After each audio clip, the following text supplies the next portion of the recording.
Every textbook, every governing body is talking about this control from the bit and the bridle and the different nosebands that you need. And there are a lot of issues that are all stemming from the horse's aversion to the pressure of a bit. You know, they've got all these thousands of different kinds of bits and hundreds of different types of bridles and nosebands.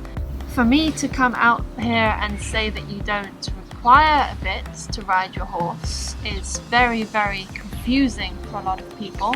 A lot of people don't trust it because they're like, well, I need the bit to stop. I don't have enough brakes. Brakes implies like a force for me. It's been ingrained in our minds that is how you stop a horse, and you need those brakes when you pull and they have to stop.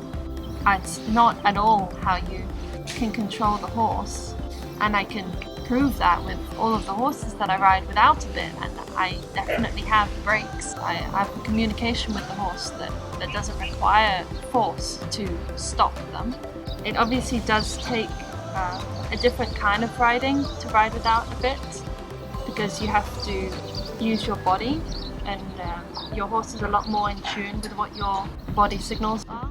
I use my legs and my seat and also my upper body to control the horse. Most of the professionals have the impression the horse cannot compete successfully without shoes, that they require shoes to keep the horse's feet strong and healthy.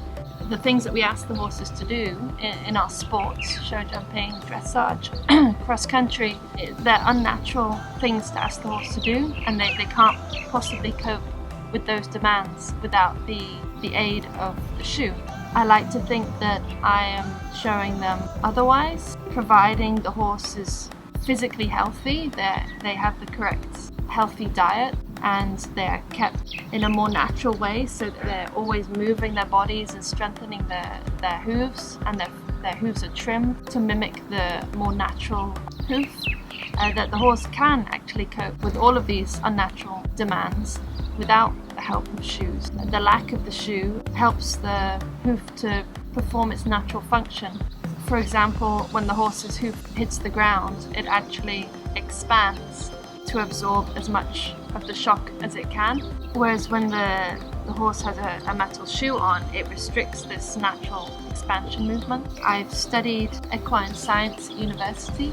My favourite paper was on the effects on the horse's hoof mechanism with shoes versus without shoes, and I researched both sides of the argument and find out scientifically the reasons why we found that our horses perform so much better without the shoes. And that's where I learned all about the natural hoof mechanisms with the expansion and contraction of the hoof, the shock absorption, basically how the horse was built and how shoes are actually restricting those mechanisms. My horse had a lot of physical problems a few years ago, and the vets actually advised me to put him to sleep.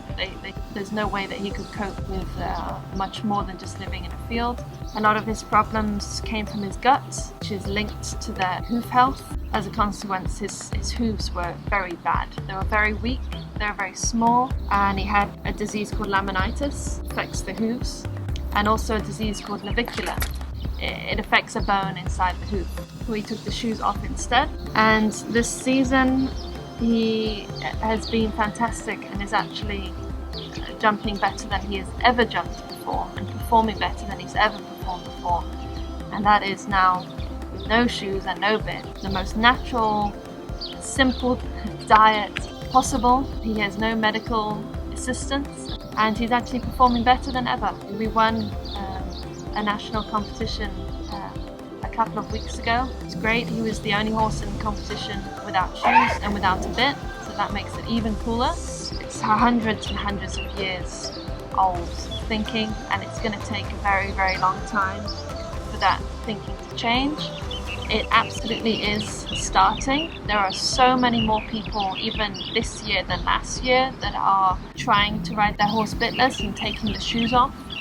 There's a new organisation called the World Bitless Organisation that has been started to give a bit of a platform for trainers like me that ride Bitless and Barefoot, but we've got a really long way to go, and the best we can hope to do at this stage is just to show that there is another way should you wish to give it a go.